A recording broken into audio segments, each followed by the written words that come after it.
bubbi bubbi yajja nakabera bachale munyazise bwentuyo zange asaze watwale oyo bubbi bubbi yajja nakabera bachale munyazise asaze watwale. Eddie Kenzo alinga King Saa okusonyiwa basonyiwa naye kyakatebeerabira neera bajja sigalanga buli gye bunaava ne gye budda bakubayo point emu gwe kasooba bakolako effujjo ono mubbi bubbi yajja nakaveera lwaki aleeta loole munyazi bunyazi ssebo ku ntuuyo zange asazeewo atwale mu nnyimba mmaro zonna zonna z'alina omukulu Eddie Kenzo talina luyimba lulala lonna lw'amanyi okuggyako olwa mubbi bubbi bannange takomye mu kubeera ng'alwagala bwagazi wabula owulira ebandi lukoze ne kolabo kati ffe kituleetera perspective ndala nnyo kubanga ogamba ono mubbi bubbi yajja nakaveera lwaki aleeta loole munyazi bunyazi ssebo entuuyo zange asazeewo atwale Kenzo mu nnyimba zonna mala alina akayimba nze kensinga omwagala kuba kayita anjagala ono mwana anjagala nnyo nange mwagala akayimba ako actually akakola ne remix nga ne Fefe Busi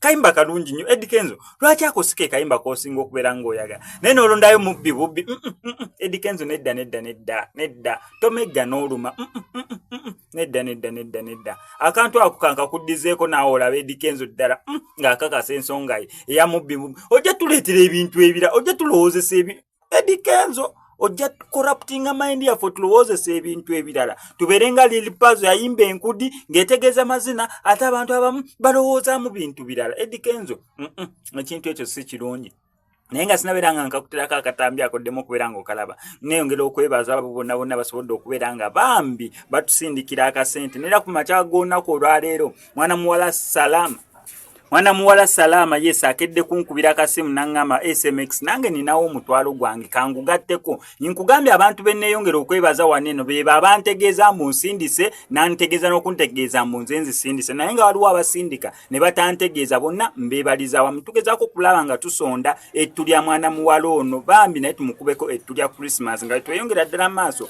n'okunoonya akasente miliyoni 2.5 okulaba nga bamutwala mu ddwaliro bambi alongoosebwe katusookere omukulu Eddie Kenzo ne Amaro then oluvannyuma nkutereka ensonga za mwana muwala babiri Sumaya ono mubbi bubbi yajja nakabeera bachale munyazi ssebo entuuyo zange asaze watwale oyo mubbi bubbi yajja nakabeera bachale munyazi ssebo asaze watwale.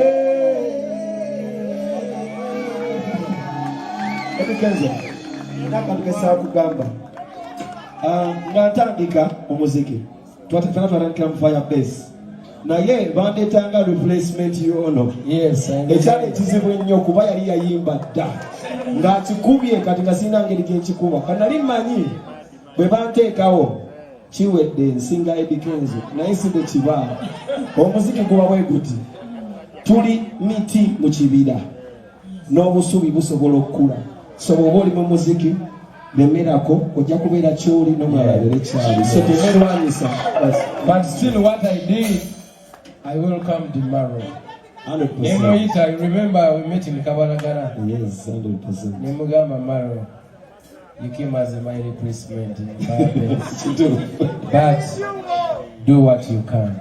Yeah. You understand? Yeah. Do what you can, and he did it.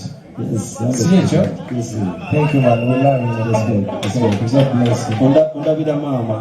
Keno okubabuuzaako bassebo ne bannyabo nti mugyebaleko emirimu gye mutuusaako engalo. Omwana oyo gwe muli mu kulaba mu maaso gammwe ye mwana muwala Sumaya alina emyaka 12 gyokka egy'obukulu. Omwana oyo abadde asoma pulayimale yakuna. Yafuna obuzibu bwe yajjiira mu nnyumba ng'omuliro gwava ku kando oba akataala ke bayita akatadooba akawakisi ke yali atadde okumpi n'akatimba k'ensiri ne kakwata. omwana oyo mwana muto ate wa buwala. Bakadde baffe nsaba nti omwana ono ekizibu ekyamutuukako tukwatire wamu tumuyambe tumutaase mu buzibu bwalimu nga mukadde we bwe yafa tumufuukire bazadde be tumuyambe bambi. Bagamba oyambanga neiba n'akeesa kubanga omuliraano gwokya bbiri wadde tumumanyi n'omuwa ku lwendo lw'amazzi. Bambi n'obuwombeefu obungi nsaba mwenna bantu ba Mukama nga tetusosodde buli alina kyonna Katonda kyamulungamiriza nakyo tuyambe ku mwana muwala ono. Ne bwe kiba kitono bambi muyambe kubanga kamukamu gwe muganda ate agali awamu ge galuma ennyama. Mwana muwala ono asaba nti akasente ke tuli mu kumuyambako bagenda kumutereeza feesi bambi addeyo asome bamutereeze n'ekifuba kubanga ekifuba kino kyakosebwa nnyo era bagenda muteekako ekiraka kwoteeka n'engalo z'omulaba ezagongobala